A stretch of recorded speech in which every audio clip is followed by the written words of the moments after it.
Mia and I scurried around the stairwell to see a smallish but solid woman holding Beverly by the hair as Schwartz's cook reached around to claw at the woman's left eye. We were about to lend our assistance to the fracas when Schwartz appeared in the foyer from the dining room's middle exit.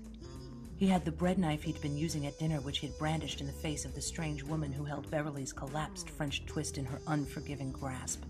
"Miss," he said, assuming her marital status, having not been properly introduced as yet, "please release Miss Shaughnessy's head." Over the last few weeks, we've been advertising a new book called Extreme Unction. What makes it special is that it was written by our very own J. David Core, one of our news writers. And it is my pleasure today to interview him so that you, our viewers, and I can both learn more about this very interesting endeavor he started a while ago. Welcome to the show, David. Having read your script for quite a while, it's very nice to meet you. Thank you, Lisa. Hello. Let me start by asking, what kind of books do you write? Well, I've written in several different genres, but the one that we're here discussing today is my recently published mystery. It's a fair play cozy called Extreme Unction. Some of your viewers may have noticed it being advertised at the beginning of The Infidel in the last couple of weeks. Are they part of a series? Yes, Extreme Unction is the first novel in a new mystery series called the Lupus Schwartz Mysteries. Do atheism and religion play a role in your novels? Yes, Lupus Schwartz is an atheist. This first story involves him investigating a priest who's accused of euthanasia. The concept of the story it lends itself to discussing atheism and religion, in that the protagonist is confronted by members of the church for his lack of faith, and he gets to discuss his point of view. I chose to do that because I thought it would be an interesting way not only to give the character a little bit of a unique personality, but to help introduce the mainstream reader to some of the concepts of atheism without having to be reading Dawkins or Hitchens. Who is your main character? Well, Lupus Schwartz, my detective, is a Balkan-born. He's born in Yugoslavia, when there was a Yugoslavia. He was raised as a Jew in Yugoslavia, and he left after the fall of the Soviet bloc, came to America to take up the mantle that his grandfather before him, who was an American private detective, had established, and solves a couple of high-level profile cases, uses the reward money from those to set himself up in a nice Victorian home, also invests pretty well, and ends up with like an underground garage full of classic cars that he collects. He's a bit of a Lothario.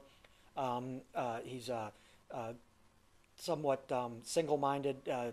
All the things that give a detective character their own unique flair, which is a common thing to do in mystery detective writing. Are the stories told from the point of view of the main character? Actually, no, they're not told through Lupus' point of view at all. If you imagine the Sherlock Holmes stories, the way that they were told through Watson's point of view, I have a narrator in my stories named Cattleya Hoskin, who is a writer for a magazine, who comes to interview him and ends up chronicling him on this case and telling the story as narrator. That's something that was also done in the Nero Wolfe stories, which I'm also paying homage to in these stories. And it's an interesting way to be able to introduce the reader to the evidence without having to do it like from an omniscient point of view or through the detective's eyes. Because if you do it through the detective's eyes, it becomes a procedural. Why did you choose a female narrator? Well, I made Cattleya a female for a couple of reasons. One is because it makes the story a little bit more contemporary. There's a lot of female characters in mystery fiction right now, and it's very popular, and like the Janet Ivanovich stories and some others. So by doing that, I'm able to make the story a little bit more appealing to a mass market in that sense. But also, another reason that I did it was because, like I said, the stories are homage, but they're also a part of the Wold Newton universe by Philip Jose Farmer, where all the characters in different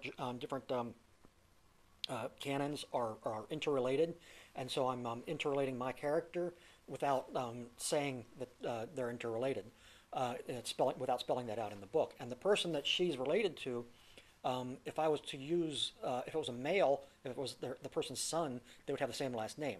But by making her female, I can make her a divorcee and give her a different last name. What got you interested in writing novels? Well, I've been writing for years, all kinds of writing, essays, humor. I used to do stand-up comedy and write my own comedy. Like I'm writing for the Infidel right now. Just a number of different ways I've always been interested in writing. But what got me interested specifically in storytelling and novel writing is my father and my grandfather. My father was a prolific reader who would come home from the library with 5 books at a time and read one in a night. But most of the members of my family are just very good storytellers, including my uncle and my brother. And so my way of storytelling was always to write. And whenever I come up with an idea for a story, I have to write it. And this is one of those things. This actually came to me in a dream, and so I had to write it. And that's what got me into writing novels. It's a influence of my family and the fact that I just love to tell stories. When do the stories take place? Well, the stories are all set contemporary to the time that I write them. I've actually been writing this series for 10 years and just finally decided to begin publishing it. But there are 5 books in the series so far, and each one is set in the time that it was written. If you're reading them back to back to back, it'll seem a little bit strange because they all take place in a year, but the times around them have changed. Technology changes very quickly in the 21st century. How hard is it to mix technology from different times to the appropriate year when the stories take place? Well, actually, it's impossible to do that, especially with things like cell phones.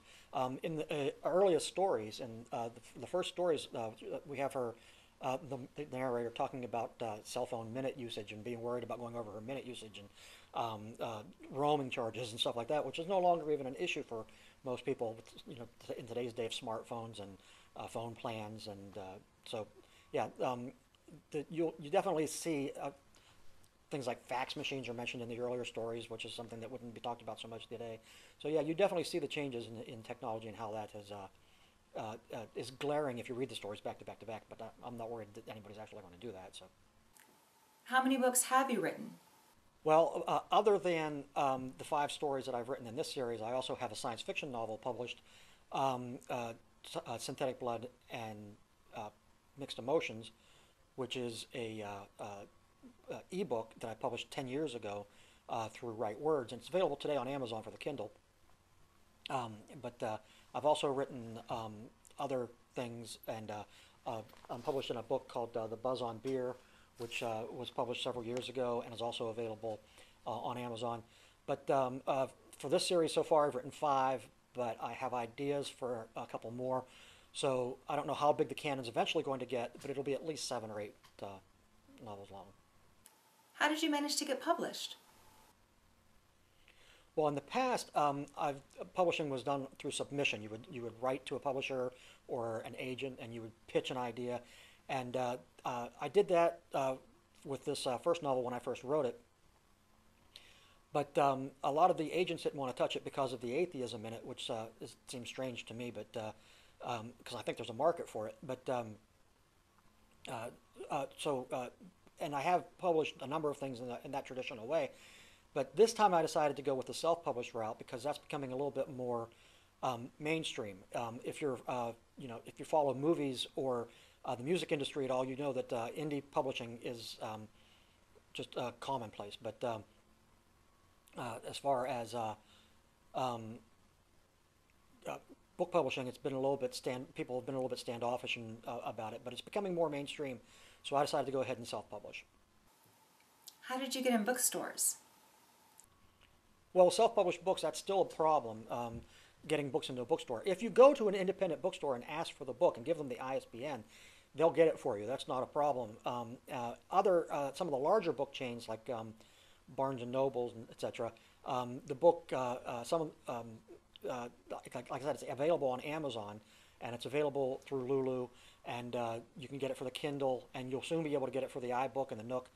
But as far as getting it in a bookstore, you have to go to an independent bookstore and ask them to get it for you, and they'll do it.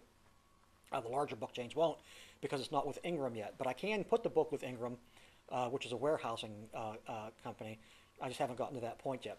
But for now, if you want a copy of the book, the best way to get it is online, or to go to your independent bookseller and ask them to get a copy for you. Thank you very much, and I wish you great success. Well, thank you for having me. And I hope everybody will at least consider, if this sounds like the type of book that you'd be interested in, go to the website, look at the blurbs, the excerpts, and if it strikes your interest, maybe consider getting yourself a copy. Thank you.